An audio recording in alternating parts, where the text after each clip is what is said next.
जय हिंद, नमस्कार, प्रणाम प्यारे साथियों। मैं आपका साथी अजीत आप सबका वेलकम करता हूं अपनी इंग्लिश की क्लास में। तो चलिए आज इस लाइव सेशन के माध्यम से हम लोग एक बहुत ही धमाकेदार टॉपिक की जिसकी शुरुआत हम लोगों ने कल किया था उसी को आगे बढ़ाएंगे। तो आज का जो टॉपिक है आपको पता है कि हम लोगों ने वर्ब पढ़ा था। वर्ब की पहली क्लास को बहुत ही विधिवत तरीके से देख लिया था। आज जो है हम लोग वर्ब की दूसरी क्लास पर चलेंगे। तो वर्ब की दूसरी क्लास पे बात करने से पहले जरा एक बार हमारे जितने भी साथी इस लाइव सेशन के माध्यम से हमारे साथ जुड़े हुए हैं वो जरा कमेंट करके बताएं कि क्या सब कुछ अच्छे से बिल्कुल क्लियर चल रहा है। सभी साथी एक बार कमेंट करके बताएं कि क्या सब कुछ सही चल रहा है। आपका कमेंट आ जाए मैं तुरंत अपनी कहानी को आगे बढ़ाना शुरू कर दूं। चलिए, वेरी गुड। चलिए, जय हिंद भाई, सभी को जय हिंद। चलिए, तो आज मेरे बच्चे जो वर्ब की दूसरी क्लास है तो बिल्कुल आज हम लोग वर्ब की दूसरी क्लास पे जो बात करेंगे तो हमने आपको वर्ब का जो भी कल मैंने पढ़ाया था पहले उसका रिवीजन करवा दूं। अगर वर्ब जो मैंने कल बात किया था फाइनाइट और नॉन फाइनाइट वर्ब पे, तो सबसे पहले देखो लिखा है वर्ब, वर्ब के बीच में आगे ब्रैकेट में लिखा है फाइनाइट एंड नॉन फाइनाइट। तो मैंने कल ही आपको बता दिया था पूरी बेसिक इसकी पूरी बातों को जड़ से लेके चले थे कल हम लोग कि वर्ब को मेनली टू टाइप्स में डिवाइड किया गया है गुरुजी। एक होता है फाइनाइट वर्ब, एक होता है नॉन फाइनाइट वर्ब। गुरुजी फाइनाइट वर्ब वो होती है जिनका सब्जेक्ट के साथ रिलेशन होता है, यानी जो वर्ब सब्जेक्ट पर डिपेंड करती है। अगर सब्जेक्ट सिंगुलर तो वर्ब सिंगुलर, सब्जेक्ट प्लूरल तो वर्ब प्लूरल, यानी जो वर्ब सब्जेक्ट को देखकर तुरंत अपना फॉर्म बदल ले उसको हम लोग गुरुजी क्या बोलेंगे, फाइनाइट वर्ब बोलेंगे। लेकिन नॉन फाइनाइट उस वर्ब को बोलेंगे जिसका सब्जेक्ट से कोई मतलब नहीं होता है। आप लोगों को मैंने बताया था कि नॉन फाइनाइट की कोई बात नहीं, लेकिन फाइनाइट वर्ब को तीन पार्ट में डिवाइड किया गया है। कितने? तीन पार्ट में। एक गुरुजी आपका होता है जीरंड, एक इन्फिनिटिव और पार्टिसिपल। तो गुरुजी हम लोगों ने कल जीरंड पे बात किया था कि यूज ऑफ जीरंड, यानी जीरंड क्या है, व्हाट इज जीरंड, जीरंड क्या है, जीरंड का यूज कैसे करना है, जीरंड का यूज क्यों किया जाता है, किसी भी सेंटेंस में जीरंड का क्या प्लेसमेंट है। तो इन सब बातों को हम लोगों ने कल की क्लास में देखा था। लेकिन आज की क्लास में जो हम लोग बात करने वाले हैं वो पहले जीरंड की थोड़ा सा एडवांस बातें करेंगे। कुछ ऐसी फिक्स मीनिंग्स होती हैं, कुछ ऐसी फिक्स वर्ब होती हैं कि जिनके बाद कंपलसरी है कि जीरंड आएगा ही आएगा, और उसके बाद हम लोग इन्फिनिटिव पे बात करेंगे। तो अगर आपसे बात करी जाए कि गुरुजी जीरंड के टोटल प्लेसमेंट कितने, तो आपको पता है गुरुजी जीरंड के टोटल 5 प्लेसमेंट। कितने प्लेसमेंट गुरुजी? 5 प्लेसमेंट। या तो जीरंड सब्जेक्ट की जगह आ सकती है या जीरंड ऑब्जेक्ट की जगह। Gerund as a subject, as a object, as a complement, और आफ्टर प्रीपोजिशन और बिफोर पजेसिव, वो आफ्टर पजेसिव एडजेक्टिव, यानी पजेसिव एडजेक्टिव के बाद और सब्जेक्ट की जगह, प्रीपोजिशन के बाद, ऑब्जेक्ट की जगह और कॉम्प्लीमेंट की जगह, ठीक है, और अदर वर्ड की जगह। तो ये पूरी की पूरी बातें इसके प्लेसमेंट की सब बातें हो गई थी। तो हेडिंग डालिए आप लोग advance, advance, advance facts of gerund, GERUND, advance facts of gerund, यानी जीरंड के एडवांस कुछ फैक्ट्स, ठीक है। अब जरा देखिए जो इसका पहला एक रूल है जरा उसको सभी बच्चे ध्यान से समझेंगे। इसका जो पहला रूल है वो क्या कहता है, तो याद रखिएगा कुछ हमारी वर्ब होती हैं जिनके बाद हमेशा जीरंड का यूज किया जाता है। जैसे लिखिए, इसमें रूल में लिखिए कि कुछ वर्ब होती हैं, कुछ वर्ब्स होती हैं, कुछ वर्ब नहीं कुछ वर्ब्स होती हैं जिनके बाद, जिनके बाद हमेशा, जिनके बाद हमेशा जीरंड, जीरंड का यूज किया जाता है या जीरंड का यूज करते हैं। मेरे बच्चे याद रखिएगा कुछ ऐसी वर्ब होती हैं जिनके बाद हमेशा जीरंड का यूज किया जाएगा, और जीरंड बोले तो वर्ब की आईएनजी फॉर्म। तो चलिए सभी लोगों को ध्यान देना है कि ऐसी कौन कौन सी वर्ब है जो अपने तुरंत बाद वर्ब की आईएनजी फॉर्म लेने वाली हैं। तो चलिए जैसे देखिए, जैसे एक आपने सुना होगा माइंड, इंजॉय, एब्सेंट, ठीक। उसके बाद आपने सुना होगा अवॉइड, क्या सुना होगा? अवॉइड सुना होगा, ठीक है, अवॉइड सुना होगा। और ये बाकी सब लिखते चलिए। एडमिट हो गया, एडमिट हो गया। आगे एक आपका स्टॉप हो गया। एक आपने एक्सक्यूज सुना होगा, एक्सक्यूज हो गया। एक आपका इंडोर हो गया, इंडोर हो गया, इंडोर। एक आपका क्या हो गया, डी टेस्ट हो गया। क्या हो गया गुरुजी, एक आपका डी टेस्ट हो गया। एक आपका गुरुजी हो गया पोस्टपोन। क्या हो गया, पोस्टपोन। गुरुजी याद रखिएगा, ये जितनी भी वर्ब मैंने आपके सामने लिख दिया है, ये सब की सब वर्ब जब भी आएंगी तो ये सब की सब पहली बात तो क्या है गुरुजी, वर्ब है। क्या है, वर्ब है। याद रखिएगा, इनके बाद हमेशा अगर कोई भी वर्ब आएगी तो उसकी आईएनजी फॉर्म का यूज किया जाएगा। यानी आपके सामने जितनी भी वर्ब लिखी गई हैं, इन सब वर्ब के बाद, यानी कुछ वर्ब्स होती हैं जिनके बाद हमेशा जीरंड का यूज किया जाता है। तो अगर कभी भी एडमिट लिखा जाएगा तो एडमिट के बाद अगर कोई भी वर्ब आएगी तो अपने जीरंड फॉर्म में होनी चाहिए, अन्यथा गलत माना जाएगा। अगर गुरुजी कभी भी आपको मान लो दे दिया जाए क्या, एडमिट, एडमिट के बाद मान लो आपको क्या दे दिया जाए, एडमिट के तुरंत बाद अगर आपको दे दिया जाए मेन वर्ब की कैसी फॉर्म, सेकंड फॉर्म। कैसी फॉर्म, सेकंड फॉर्म। बताओ सही है कि गलत है। आपके नीचे लिख दिया जाए एडमिट, एडमिट के बाद आपको क्या दे दिया जाए, एडमिट के बाद दे दिया जाए फर्स्ट फॉर्म। आपके सामने उसी एडमिट को फिर लिख दिया जाए और एडमिट के साथ अब की बार दे दिया जाए मेन वर्ब की थर्ड फॉर्म। जल्दी बताइए, एक आपको दे दिया जाए एडमिट और एडमिट के तुरंत बाद आपको एसईआईएस फॉर्म दे दिया जाए। एक आप दिख रहा है कि नहीं, हाँ आप लिखिए फिर से एडमिट। क्या, एडमिट के तुरंत बाद अगर आपको क्या मिल जाए, एडमिट के तुरंत बाद अगर आईएनजी फॉर्म मिल जाए तब। जल्दी से बताओ इसमें से कौन सा सही मानोगे, कौन सा गलत मानोगे। तो आपको याद है, कॉन्सेप्ट आपने अच्छे से पढ़ लिया। अच्छा कोई बात नहीं, नहीं दिख रहा है तो मैं इसको इधर लिख रहा हूं। बाकी के जवाब आप कमेंट बॉक्स में छापते चलिए। अगर आपको यहां पे मैंने दे दिया एडमिट, एडमिट के तुरंत बाद अगर लगा दिया जाए आईएनजी फॉर्म, तो बताओ ये सेंटेंस सही होगा कि गलत। तो गुरुजी एडमिट के बाद सेकंड फॉर्म आएगी तो गलत, एडमिट के बाद फर्स्ट फॉर्म आएगी तो गलत, एडमिट के बाद थर्ड फॉर्म आएगी तो गलत, एडमिट के बाद एसईआईएस फॉर्म आएगी तो गलत, एडमिट के बाद अगर आईएनजी फॉर्म आएगी तो सही माना जाएगा। मैंने एग्जाम्पल के तौर पर केवल इनमें से एक को उठा के एडमिट, यानी इनमें से एक वर्ब एडमिट को उठाया, उसी को मैंने लिख के इसी पे सारे एग्जाम्पल समझा दिया। अब अगर यहाँ पे एक्सक्यूज, तो याद रखिएगा एक्सक्यूज होता या यहाँ पे स्टॉप होता या इंड्योर होता या डिटेस्ट होता या अवॉइड होता, एब्सेंट, इंजॉय, माइंड, ठीक है, पोस्टपोन, डिटेस्ट, यानी कोई भी वर्ब आ जाएगी। अगर इन जितनी भी वर्ब लिखी हैं, इन वर्ब के बाद अगर सेकंड फॉर्म पूरी तरह से गलत, फर्स्ट फॉर्म पूरी तरह गलत, अगर थर्ड फॉर्म पूरी तरह गलत, एसईआईएस फॉर्म पूरी तरह से गलत, यानी इन सभी वर्ब के बाद अगर आएगा तो आईएनजी फॉर्म आएगी। लेकिन उसको गुरुजी आईएनजी फॉर्म नहीं बोलोगे, उसको क्या बोलोगे, जीरंड बोलोगे। क्या बोलोगे, जीरंड। तो एक बार कमेंट में छाप के बताइए कि क्या ये बात आप लोगों को पूरी तरह से समझ में आई। अगर इतनी सी बात आपके समझ में आई हो तो मैं तुरंत आपको इसके एग्जाम्पल, जो विगत अच्छे अच्छे एग्जामों में जो इससे संबंधित क्वेश्चन पूछे गए हैं, तो चलिए एक बार सभी लोग मुझे बताइए, क्या डी टेस्ट के बाद सेकंड फॉर्म आएगी तो सही मानोगे।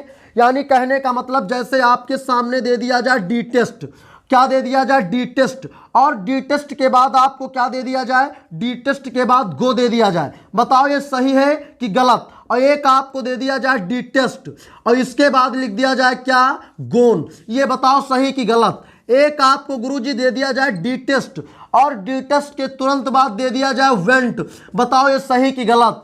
एक तुमको दे दिया जाए डी टेस्ट और डी टेस्ट के बाद जरा बताओ अगर लिख दिया जाए गोज, अब बताओ सही कि गलत। एक आपके सामने वही दे दिया जाए क्या, डी टेस्ट, और डी टेस्ट के बाद जरा बताओ अगर दे दिया जाए क्या, गोइंग। अब बताओ ये जितने भी सेंटेंस आपके सामने लिखे हैं कौन सा सही कौन सा गलत। तो गुरुजी 1 2 3 4 यानी 1 2 3 4 एंड 5 आपके सामने 5 सेंटेंसेस लिखे गए हैं। ठीक, अब देखो डी टेस्ट के बाद गो यानी फर्स्ट फॉर्म गलत, डी टेस्ट के बाद थर्ड फॉर्म गलत, डी टेस्ट के बाद वेंट यानी सेकंड फॉर्म गलत, डिटेस्ट के बाद यानी SCIS फॉर्म गोज पूरी तरह से क्या गलत, लेकिन डिटेस्ट के बाद इसी की कौन सी फॉर्म, अगर ING फॉर्म आई यानी ये हमारा क्या है, पूरी तरह से सही है, क्योंकि ये जितनी भी वर्ब आपके सामने लिखी गई है इनके बाद कोई भी मेन वर्ब अगर आपको मिले या कोई भी वर्ब मिले तो बच्चे वो अपनी ING फॉर्म में होनी चाहिए, अन्यथा गलत माना जाएगा, क्योंकि ये सब ऐसी वर्ब है जो कोई नहीं लेती है, केवल और केवल ING फॉर्म लेती है। और इनके बाद जो ING फॉर्म आई है तो इसको आप मेन वर्ब नहीं मानोगे, इसको मानोगे क्या गुरुजी, इसको नाउन मानोगे, नाउन बोले तो जीरंड मानोगे। बताओ क्या ये बातें आपके समझ में आ गई, जल्दी से मुझे कमेंट करके बताओ क्या ये बात समझ में आ गई। चलिए CDS 2016 में पूछा गया था एक क्वेश्चन और उसको मैं आपके सामने रख रहा हूं, सभी लोग जरा लिखिए, लिखिए दे, एग्जाम्पल दे रहा हूं, दे प्रपोज्ड, यहां पे एक हमने भूल हमसे रह गई थी, बहुत ही काम की मीनिंग है प्रपोज्ड। चलिए प्रपोज्ड को भी लिख लेना, they proposed to go, they proposed to go the theatre, to go the theatre. जल्दी से बताइए, they proposed to go the theatre, जल्दी बताइए ये सेंटेंस सही है कि गलत है। मैं आपके सामने एक और लिख रहा हूं, he was stopped to run fast। जल्दी इसको छापिए, दोनों को बताइए सही है कि गलत है। एक और आपके सामने बहुत सिंपल सा सेंटेंस लाया हूं, we avoid to meet me। जल्दी से बताइए सही है कि गलत है, जल्दी सभी लोग जल्दी से कमेंट में छापते चलें। गुरुजी लिखा है दे प्रपोज्ड, इसमें मैं लिखना भूल गया था, लेकिन आपको पूरी तरह से लिख लेना है, यहां पर कहीं आगे आपको इसी में क्या प्रपोज्ड भी जोड़ लेना, प्रपोज। गुरुजी प्रपोज आया, प्रपोज जब भी आएगी तो याद रखिएगा अपने बाद हमेशा, ये देखो ये इन्फिनिटिव यानी मेन वर्ब की फर्स्ट फॉर्म से पहले अगर प्रीपोजिशन टू लगा हो यानी ये हमारी गो लिख दिया जाए।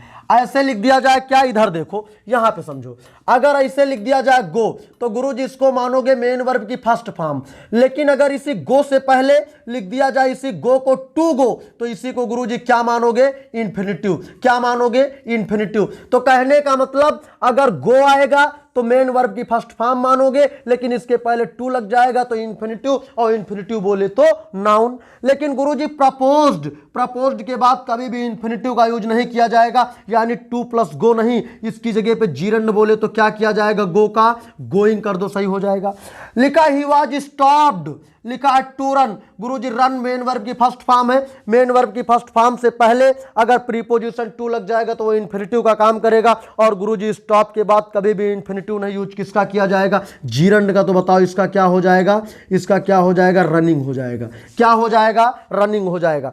आगे लिखा अवॉइड टू मीट, गुरुजी ये भी गलत है, क्योंकि देखो अवॉइड के तुरंत बाद इन्फिनिटिव का यूज किया गया जो कि पूरी तरह से गलत है। इन्फिनिटिव नहीं, जीरंड होना चाहिए, यानी मीट नहीं, क्या होना चाहिए गुरुजी, मीटिंग होना चाहिए। क्या होना चाहिए, मीटिंग हो। अच्छा कट रहा है, कोई बात नहीं है, मीटिंग लिखा इसको आप समझ लेना है आपको।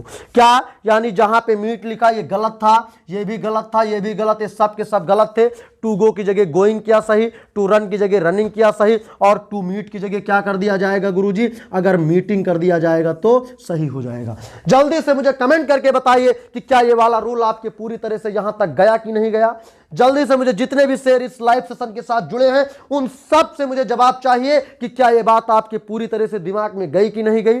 जल्दी से। गुरुजी कुछ नहीं, कुछ ऐसी वर्ब होती हैं जिनके बाद हमेशा जीरंड का यूज किया जाता है, mind, enjoy, absent, avoid, admit, stop, excuse, indoor, detest, postpone, propose, इन सब के बाद हमेशा आएगी तो मेन वर्ब की कैसी फॉर्म, गुरुजी आईएनजी फॉर्म आएगी। आएगी तो आईएनजी फॉर्म, लेकिन गुरुजी इसको आईएनजी फॉर्म बोलेंगे कि जीरंड बोलेंगे कि नाउन बोलेंगे, तो गुरुजी उसको आईएनजी फॉर्म छोड़ करके चाहे तो अब आप नाउन बोलो चाहे तो बोलो जीरंड, बात दोनों सेम है।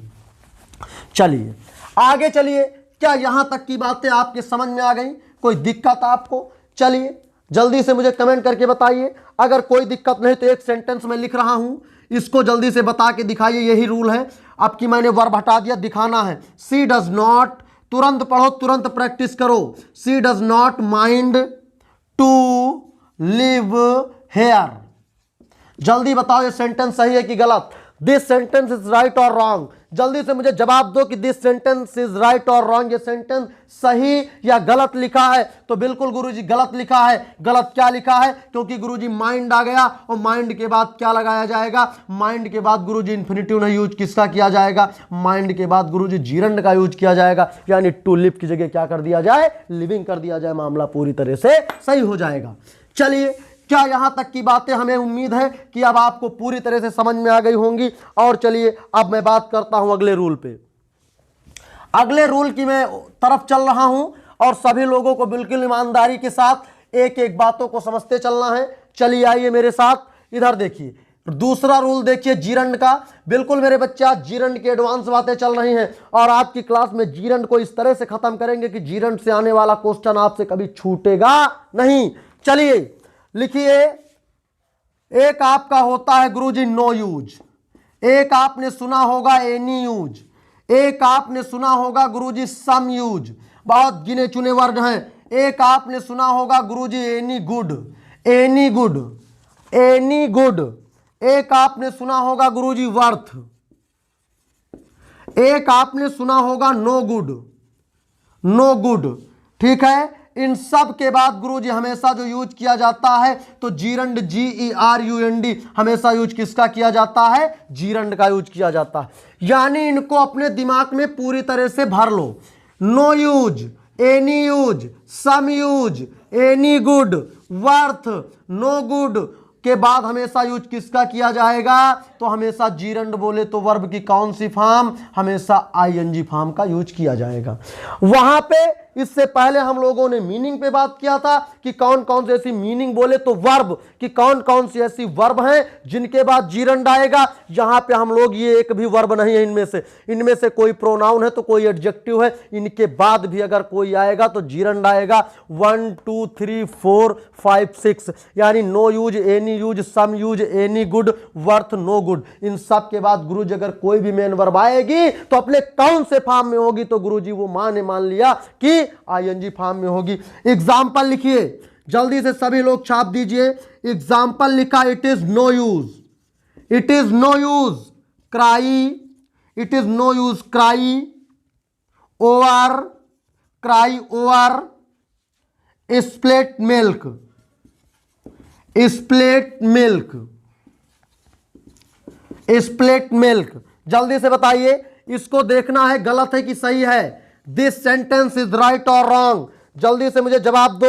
एक और मैं आपके सामने लिख रहा हूं, लिखा है it is no good, good वाला भी दे दे। It is no good help, help, it is no good help, HELP, help the poor man. जल्दी से बताइए, सभी लोग छाप दीजिए जल्दी से सभी बच्चे छाप दीजिए। इसका जवाब क्या होगा? सही या गलत? सही या गलत?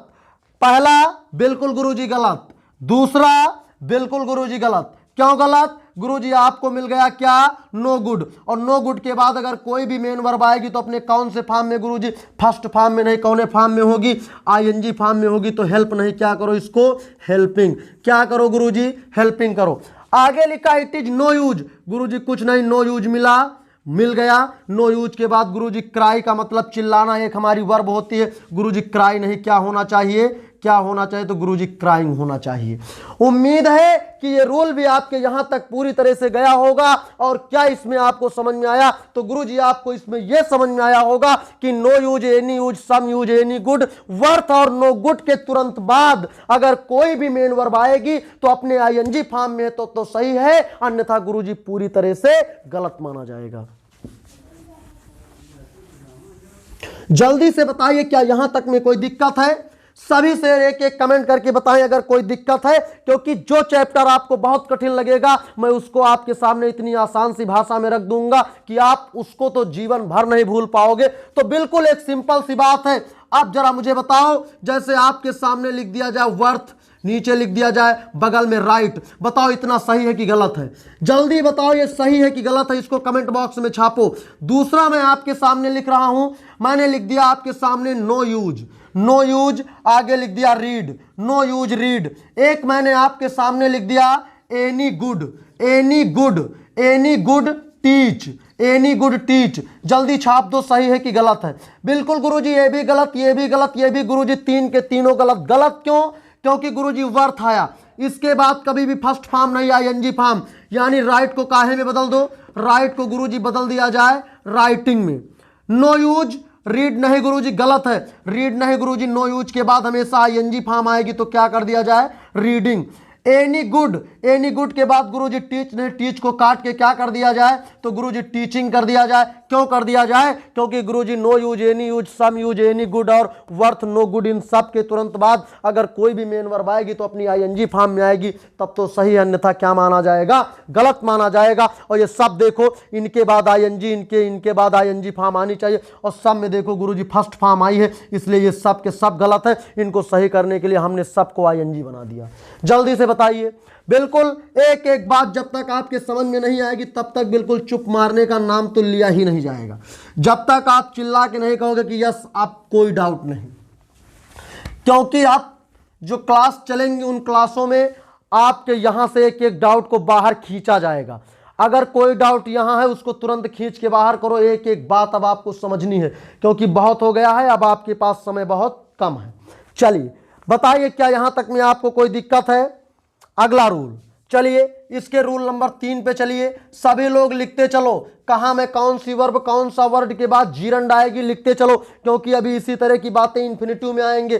तो कुछ चीजें हैं, कुछ शब्द हैं, कुछ वर्ब हैं, कुछ एडजेक्टिव हैं, कुछ वर्ड कह सकते हो जिनके बाद जीरंड का यूज किया जाएगा। लेकिन अभी कुछ की बात हम करेंगे, कुछ ऐसे आएंगे कि जिनके बाद इन्फिनिटिव लगेगा, तो आप बिल्कुल कंफ्यूज मत होना कि कहां जीरंड लगेगा, कहां इन्फिनिटिव लगेगा। आगे चलिए सभी लोग, एक आपने सुना होगा एडवाइस, एडवाइस, एक आपने गुरुजी सुना होगा अलाउ, एक आपने गुरुजी सुना होगा फॉरबिड, एक गुरुजी आपने सुना होगा परमिट। क्या? परमिट। याद रखिएगा, इनके बाद भी हमेशा किसका यूज किया जाएगा? जीरंड का यूज। किसका यूज? जीरंड का यूज। आप सोच रहे हो गुरुजी इकट्ठा लिख देते कि इसे कितने वर्ड हैं जिनके साथ जीरंड का यूज किया जाता है। जो आप अलग अलग 3 रूल लेके आए हैं, आपको क्या करना था, पूरा एक ही में एक तरफ से कॉमा कॉमा करके सभी वर्ड लिख देना था कि भैया इनके बाद हमेशा जीरंड का यूज होगा। तो बच्चे याद रखिएगा, इस तरह से बातें केवल पढ़ने भर की मेहमान रह जाती हैं, पेपर में करने की मेहमान नहीं बचती हैं। क्यों? क्योंकि ये दिमाग इतना बड़ा नहीं हो गया है कि यहाँ इस तरह की बातें, पूरी थ्योरेटिकल बातें हम भरे रहे अपने दिमाग में। यहाँ पे हमको समझना है, हमको देखना है, एक एक रूल को कॉन्सेप्ट के अकॉर्डिंग जब देखते चलेंगे तो बातें समझ में आएंगी। समझ रहे हो? तो यानी कहने का मतलब है कि इन सब के बाद 1 2 3 4 4, इन सब के बाद अगर कोई भी वर्ब आएगी तो अपने जीरंड फॉर्म में होनी चाहिए। सेंटेंस लिखिए, सी कैन नॉट अलाउ, आगे लिखा है play here, she can not allow play here. जल्दी बताओ ये सही कि गलत, छापते चलो। अगला लिखा है राधा एडवाइज्ड, राधा एडवाइज्ड, आगे लिखा है keeping, Radha advised keeping the house clean, house नहीं यार, हाउस क्लीन, हाउस क्लीन। जल्दी बताओ ये सही कि गलत। तो कुछ नहीं गुरुजी, अलाउ आया, अलाउ के बाद यानी गलत। क्यों गलत? क्योंकि अलाउ के बाद प्लेइंग होना चाहिए, लिखा प्ले है, यानी प्ले को काट के गुरुजी क्या कर दिया जाए, प्लेइंग कर दिया जाए, सही हो गया। राधा एडवाइज्ड, क्या लिखा है गुरुजी? एडवाइस के बाद हमेशा वर्ब की आईएनजी फॉर्म आनी चाहिए। गुरुजी ठीक है, कोई बात नहीं, कीप होता तो गलत होता, या और कोई फॉर्म होती तो गलत होती, साफ साफ आईएनजी फॉर्म यानी कीपिंग लिखा है, सो ये हमारा क्या है, सही है। उम्मीद करते हैं कि ये भी कॉन्सेप्ट आपको, तीसरा रूल भी पूरी तरह से समझ में आया होगा। अब मुझे जरा एक बार कमेंट करके बताएं कि क्या यहां तक की बातों में आपको कोई दिक्कत है। जल्दी से मुझे कमेंट करके बताएंगे, अगर दिक्कत है तो बताएं हाँ, कोई दिक्कत नहीं तो आप बताइए नो प्रॉब्लम। बिल्कुल एडवाइस हो गया, अलाउ, फॉरबिड, परमिट, इन सब के बाद किसका यूज? जीरंड का use. Any use, no use, worth, any good, no good के तुरंत बाद क्या लगेगा गुरुजी? जीरंड लगेगा। तो बताओ जरा, परमिट हो गया और अब्सेंट हो गया, माइंड हो गया, इंजॉय हो गया, इनके बाद क्या लगेगा, तो गुरुजी हमेशा जीरंड बोले तो आईएनजी फॉर्म लगेगी। चलिए, कोई दिक्कत किसी को? लेकिन अब एक नोट पॉइंट देखना है। क्या देखना है? एक नोट पॉइंट देखना है। और अब बेटा इस नोट पॉइंट में पूरी तरह से एक एक आपका दिमाग इधर होना चाहिए, अन्यथा ये गलत हो गया। गुरुजी एलाउ हो गया, एडवाइस हो गया, फॉरबिड हो गया, परमिट हो गया। गुरुजी ठीक है, इनके बाद हमेशा किसका यूज करेंगे? जीरंड का। और ये क्या माना जाएगा? सही माना जाएगा। बहुत ईमानदारी से देखना है, बहुत ही एडवांस लेवल का रूल है। पेपर में 100% आएगा। इधर देखो, बिल्कुल लिख लो 100% है। इधर देखो। लेकिन गुरुजी अगर अलाउ हो जाए, या गुरुजी एडवाइस हो जाए, या गुरुजी फॉरबिड हो जाए, या गुरुजी परमिट हो जाए, परफिट नहीं परमिट, तो इन सब के बाद अगर गुरुजी कोई ऑब्जेक्ट आया है, तब क्या जीरंड आएगा? गुरुजी तब गलत माना जाएगा। क्यों? क्योंकि बात यह हो रही है कि जब भी जीरंड आएगा तो इनके तुरंत बाद होना चाहिए। अगर इनके तुरंत बगल में कोई ऑब्जेक्टिव केस लगा है, कोई अदर वर्ड लिखा जो ऑब्जेक्ट का काम कर रहा, तो फिर जीरंड का यूज नहीं किया जाएगा।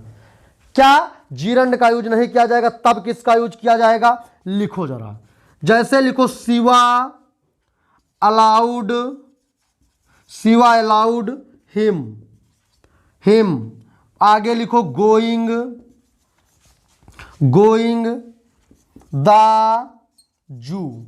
जल्दी बताओ, सभी लोग बताओ, ये सेंटेंस सही है कि गलत है? ये सेंटेंस बताना है सही है कि गलत है।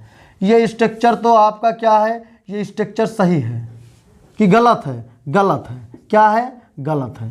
ठीक, यानी शिवा अलाउड, अलाउड आया तुरंत बाद, अगर ये इसके तुरंत बाद अगर ऑब्जेक्टिव केस ना होता तब तो हम लोग यहाँ पे क्या गोइंग सही था। लेकिन गुरुजी जब अलाउड हो गया, इनके तुरंत बाद 1 2 3 4, इन चारों मीनिंग को याद कर लो। चारों के तुरंत बाद अगर कोई ऑब्जेक्टिव केस आएगा तो उसके बाद फिर जीरंड नहीं, फिर क्या होना चाहिए? इन्फिनिटिव बोले तो टू गो होना चाहिए। बात समझ में आ गई? एक और लिखो, जैसे कह दिया जाए सी फॉरबिड, फॉरबिड फॉरबिड एक ही बात है। द गर्ल्स, आगे लिख लीजिए to go out at night. चलिए, सी फॉरबिड, उसने मना किया किसको? लड़कियों को। काहे के लिए? रात में बाहर जाने के लिए। रात में बाहर जाने से उसने मना किया। अब बताओ जरा गुरुजी इसका क्या होगा? गुरुजी कुछ नहीं, फॉरवर्ड आया है। फॉरवर्ड के बाद गुरुजी अगर कोई भी ऑब्जेक्टिव केस कोई अदर वर्ड आएगा तो आगे फिर किसका यूज? अगर जीरंड आया तो गलत, इन्फिनिटिव आया तो सही। यानी इसके तुरंत बाद देखो फॉरवर्ड के तुरंत बाद ऑब्जेक्ट आया, यानी इनके तुरंत बाद देखो ऑब्जेक्ट आया कि नहीं? हाँ गुरुजी ऑब्जेक्ट तो आ गया, तो आगे फिर जीरंड नहीं, किसका यूज होगा? जीरंड आएगा तो गलत होगा, लेकिन जीरंड के बदले अगर इन्फिनिटिव आएगा तो क्या मानेंगे? सही मानेंगे। बात समझ में आ गई? जल्दी से मुझे कमेंट करके बताइए कि क्या गुरुजी ये बात सही है, समझ में आ गई? जल्दी से बताइए क्या गुरुजी ये पूरी बात सही थी और पूरी बात समझ में आ गई? बिल्कुल गुरुजी सही भी थी और पूरी बात एकदम समझ में आपको आई होगी, ये मुझे पता है। लेकिन आप एक बार ऐसे लिखो, जैसे गुरुजी कह दिया जाए अलाउ, क्या अलाउ की सेकंड थर्ड फॉर्म लिख दिया जाए। जैसे कह दिया जाए अलाउड, क्या कह दिया जाए? अलाउड। एक कह दिया जाए अलाउड गो, एक कह दिया जाए गुरुजी बताओ सही है कि गलत है? एक कह दिया जाए अलाउड टू गो, बताओ सही है कि गलत है? एक गुरुजी कह दिया जाए अलाउड मी, आगे कह दिया जाए गोइंग, इसको बताओ सही है कि गलत है? एक गुरुजी कह दिया जाए अलाउड मी टू गो, बताओ गुरुजी ये सही है कि गलत है? जल्दी से कमेंट में छाप दो। चारों का जवाब मुझे चाहिए। बिल्कुल गुरुजी, आपको कहीं प्रैक्टिस के लिए भागने की ज़रूरत नहीं है। मेरी क्लास में आओ, तुरंत साथ साथ मेरे पढ़ते चलो, साथ साथ प्रैक्टिस करते चलो। गुरुजी कुछ नहीं, अलाउड आया है, अलाउड के तुरंत बाद अगर कोई मेन वर्ब आएगी तो अपने आईएनजी फॉर्म में होगी तो सही, अन्यथा गलत। बताओ गो का क्या किया जाएगा गुरुजी? गोइंग कर दो तो मामला सही हो जाएगा। अलाउड के तुरंत बाद गुरुजी अगर कोई भी मेन वर्ब आएगी तो इन्फिनिटिव नहीं, जीरंड फॉर्म में, आईएनजी फॉर्म में टू गो लिखा है, गलत, यानी टू गो को काट के क्या करो गुरुजी? गोइंग करो। आगे गुरुजी अलाउड के तुरंत बाद अगर कोई ऑब्जेक्टिव केस आएगा तो गुरुजी जीरंड नहीं, फिर क्या? इन्फिनिटिव, यानी क्या करो? टू गो करो तो मामला सही हो जाएगा। आगे गुरुजी अलाउड मी टू गो लिखा है, ये गुरुजी पूरी तरह से सही है, क्योंकि अगर अलाउड के बाद कोई भी ऑब्जेक्टिव केस या इन वर्ब के बाद कोई भी ऑब्जेक्ट है तो उसके बाद हमेशा किसका यूज? इन्फिनिटिव का यूज। उम्मीद करते हैं कि ये पूरी की पूरी बातें आपके समझ में आई होंगी। तो जरा मुझे एक बार सभी बच्चे कमेंट करके बताएं कि क्या यहां तक की बातों में आपको कोई दिक्कत है। जल्दी से मुझे सभी शेयर कमेंट करके बताएं कि क्या यहां तक की बातों में आपको कोई डाउट है। जरा सा भी अगर आपको डाउट लग रहा है तो आप मुझे तत्काल प्रभाव से बताएं, मैं तुरंत आपकी समस्या का निराकरण करने का भरपूर प्रयास करूंगा। लेकिन याद रखना, अलाउ, एडवाइस, फॉरबिड और परमिट के तुरंत बाद अगर कोई मेन वर्ब आएगी तो जीरंड का यूज होगा, वो जीरंड फॉर्म में आना चाहिए। लेकिन अगर इन सब के तुरंत बाद कोई ऑब्जेक्टिव केस या कोई अदर वर्ड, कोई नाउन या प्रोनाउन दिया गया है तो फिर बगल में जब कोई जीरंड आएगा तो गलत फिर क्या होना चाहिए? इन्फिनिटिव। जैसे ये देखो, सब के सब समझ लो कायदे से। और बिल्कुल इनमें कोई, जितने वर्ड मैंने लिखा दिया इनसे कोई हट के बच नहीं रहा। नहीं आपको लगे कि गुरुजी इतने बता रहे पेपर में और कोई आ गया तब क्या होगा? तब कुछ नहीं होगा, बस इससे बड़ा कुछ नहीं बचा। चलिए मैं आपके सामने कुछ बातें और फिर से एक बार लिख रहा हूं। गुरुजी बताइए, एक बार मुझे बताइए, नो यूज के तुरंत बाद क्या लगाओगे? नो यूज के तुरंत बाद कैसी फॉर्म लगाओगे? जल्दी बताइए, जल्दी बताओ गुरुजी। एनी गुड के बाद क्या करोगे? एनी गुड के बाद गुरुजी कैसी फॉर्म लगाओगे? जल्दी बताते चलो, आप मुझे छापते चलो। गुरुजी कुछ नहीं, एडवाइस के बाद कैसी फॉर्म लगाएंगे? जल्दी बताओ। कुछ नहीं गुरुजी, अगर दे दिया जाए एडवाइस मी तब गुरुजी वर्ब की कैसी फॉर्म लगाएंगे? कुछ नहीं गुरुजी, अगर दे दिया जाए माइंड, माइंड के तुरंत बाद वर्ब आएगी तब कौन फॉर्म में? जल्दी इनको जवाब में छाप दो तो मुझे लगेगा कि हाँ वास्तव में मैंने कुछ किया तो उसका बदले में आपको कुछ ना कुछ मिला है। सभी लोगों के कमेंट्स जल्दी जल्दी से धड़ल्ले से आने चाहिए। बिल्कुल ऐसे जानदार कमेंट आपके आने चाहिए कि बिल्कुल हमें भी पढ़ने में थोड़ा सा आनंद पढ़ाने में मिले। गुरुजी नो यूज के तुरंत बाद हमेशा कौन सी फॉर्म? ING form. गुरुजी एनी गुड के बाद हमेशा कैसी फॉर्म? ING form. जितने भी एयरफोर्स वाले हैं दिमाग लगा लो बेटा, पेपर में 100% आएगा और इसी कॉन्सेप्ट से आएगा, कहीं बाहर का नहीं आएगा। एडवाइस के तुरंत बाद गुरुजी आईएनजी फॉर्म, लेकिन एडवाइस के और परमिट हो गया, फॉरबिड हो गया और इनके तुरंत बाद कोई ऑब्जेक्टिव केस है तो फिर क्या होगा गुरुजी? टू प्लस वर्ब की फर्स्ट फॉर्म। लेकिन गुरुजी माइंड के तुरंत बाद तो वर्ब की आईएनजी फॉर्म। जल्दी बताइए, जल्दी बताइए, क्या ये बातें समझ में आ गई? जीरंड आज मैंने पूरी तरह से इंड कर दिया है, लेकिन बताइए क्या ये बातें पूरी तरह से समझ में आ गई? जल्दी से मुझे सभी बच्चे बताएंगे। तो जरा मुझे बताइए कि पोस्टपोन हो गया, अगर आपके सामने दे दिया जाए पोस्टपोन, पोस्टपोन के आगे लग दिया जाए कम, या पोस्टपोन के सामने लिख दिया जाए वर्ब की कैसी फॉर्म? First form. सही है कि गलत है? गुरुजी पूरी तरह से गलत है, क्योंकि पोस्टपोन हो गया, प्रपोज हो गया, माइंड हो गया, एब्सेंट हो गया, एंजॉय हो गया, ये तुरंत काहे का? इनके तुरंत बाद अगर हम लोग क्या करेंगे, इनके तुरंत बाद आईएनजी फॉर्म, तो क्या फर्स्ट फॉर्म नहीं गुरुजी? अगर आईएनजी फॉर्म आएगी तब तो सही माना जाएगा। जल्दी से बताओ, क्या यहाँ तक में किसी बच्चे को कोई दिक्कत है? जल्दी से मुझे तुरंत तत्काल बताइए सभी लोग। चलिए जल्दी से बताइए, कोई दिक्कत यहाँ तक में? अगर आपको कोई दिक्कत नहीं है तो अच्छी बात है। गुरुजी हम लोग जीरंड की पहले थोड़ी सी और बात पहले की कर लें, क्योंकि जीरंड आज की क्लास में देखेंगे, अगली क्लास जो आएगी उसमें हम लोग पूरी तरह से इन्फिनिटिव देखेंगे, उसके अगली क्लास जो आएगी उसमें पूरी तरह से हम लोग किसको देखेंगे? तो गुरुजी पूरी तरह से हम लोग बात करेंगे जीरंड उसके पार्टिसिपल पे। तो कुछ नहीं गुरुजी, अगर बात करी जाए जीरंड पी, यानी पी बोले तो पी एम, पी बोले तो प्लेस, एम बोले तो मिंट, प्लेसमेंट ऑफ, जी बोले तो जीरंड, पीएम ऑफ जी यानी प्लेसमेंट ऑफ जीरंड। टोटल कितने गुरुजी? 5 प्लेसमेंट। कितने गुरुजी? 5 प्लेसमेंट। एक देखो जरा, as a subject, as a object, आगे गुरुजी after, after preposition, after the preposition, आगे गुरुजी आफ्टर द, आफ्टर द या after possessive case, after possessive case या आफ्टर पजेसिव एडजेक्टिव, ठीक है। और क्या हुआ गुरुजी, आफ्टर वर्ब, आफ्टर वर्ब, वो भी आफ्टर कैसी वर्ब गुरुजी, आफ्टर सम वर्ब कह सकते हो, या इसी को काट के आप क्या कह सकते हो, कॉम्प्लीमेंट, क्या कह सकते हो, कॉम्प्लीमेंट। यानी जीरंड को 5 सेंस में यूज किया जाता है, सब्जेक्ट की जगह, ऑब्जेक्ट की जगह, आफ्टर प्रीपोजिशन के बाद, पजेसिव एडजेक्टिव से, पजेसिव एडजेक्टिव के बाद, और कॉम्प्लीमेंट की तरह, किसकी तरह, कॉम्प्लीमेंट की तरह। बात समझ में आ गई? बिल्कुल कोई दिक्कत किसी को, अगर जरा सा भी कोई दिक्कत है तो आप मुझे बताइए। क्यों? क्योंकि हो चुका है आगाज लड़का, युग बदलने की तैयारी है, इतिहास वही दोहराएगा, संघर्ष जिसका जारी है, संघर्ष जिसका जारी है। अब की आपकी बाजुओं में इतनी ताकत होनी चाहिए कि पेपर को ऐसे ठेल देना है जोर लगा के। चलिए जल्दी बताइए, क्या ये बातें समझ में आ गई?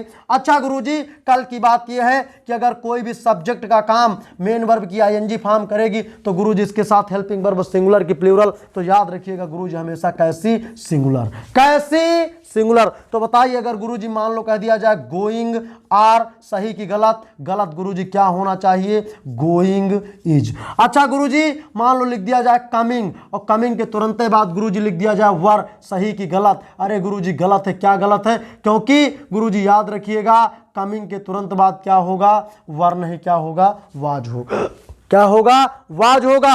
आगे अगर गुरुजी आपके सामने लिख दिया जाए क्या, आपके सामने लिख दिया जाए वॉकिंग, क्या, वॉकिंग। अब गुरुजी वॉकिंग के तुरंत बाद अगर क्या आर लगा दिया जाए, या वॉकिंग के तुरंत बाद हैव लगा दिया जाए, गुरुजी एक भी प्लूरल नहीं लगेगी इसके साथ। अगर आर आएगा तो इज करो उसका सिंगुलर, हैव आएगा तो उसका सिंगुलर क्या करोगे, हैज करोगे। मुझे पूरी उम्मीद है कि जीरंड की कोई ऐसी बात नहीं बची जो आपके समझ में ना आई हो। तो बिल्कुल अगर आप चैनल पर पहली बार हैं तो सभी शेयर चैनल को सब्सक्राइब करें, अपने साथियों में शेयर करें, और बिल्कुल चैनल की प्लेलिस्ट में जाए इंग्लिश अग्निपथ बैच में, और पूरी तरह से इस जो अग्निवीर एग्जाम के लिए जो अंग्रेजी धड़ल्ले से चल रही है इसमें आप एक एक क्लास को कायदे से पढ़िए, नोट्स बनाइए, और बिल्कुल मेरे साथ आइए, एक एक क्लास का आनंद लीजिए, और जाइए अपने पेपर की खोपड़ी में छेद करके आइए, क्योंकि आपकी बार डिफेंस पार रोज 8:30 बजे से इसी चैनल पर लाइव क्लास के माध्यम से आप लोगों को एक बहुत ही शानदार अंग्रेजी की क्लास चलाई जाती है। क्यों? ताकि आप एक अच्छी सी क्लास को देखें और अपनी मंजिल को जल्दी से जल्दी प्राप्त करने में सक्षम हो। तो चलिए मेरे दोस्त, मुझे उम्मीद है कि पूरी तरह से वर्ब की नॉन फाइनाइट और फाइनाइट वर्ब बेसिक आपके समझ में आ गया होगा। और जो फाइनाइट को 3 टाइप में बांटा गया, जीरंड, इन्फिनिटिव और पार्टिसिपल। तो गुरुजी जीरंड भी आपको पूरी तरह से 2 क्लासों में यहां तक चला गया। अब जो अगली क्लास आएगी, एक क्लास में इन्फिनिटिव इंड होगा, और जो उसके अगली क्लास आएगी वो एक क्लास में पूरी तरह से पार्टिसिपल इंड होगा। क्योंकि गुरुजी मैंने टारगेट पहले ही बता दिया था कि पूरी वर्ब को मैं 4 क्लासों में इंड करूंगा, लेकिन 4 क्लासों में गुरुजी उस तरह से इंड करूंगा कि पेपर में कहीं से किसी तरह घुमा फिरा के आए, चाहे जैसे देगा, लेकिन आप वहां अपनी इन मुट्ठियों के दम पे उस क्वेश्चन को सही करके आएंगे। तो चलिए आज की बात यहीं तक रखते, तब तक के लिए जय हिंद, जय भारत, थैंक यू क्लास। सबको गुड नाइट, प्यार भरा नमस्कार।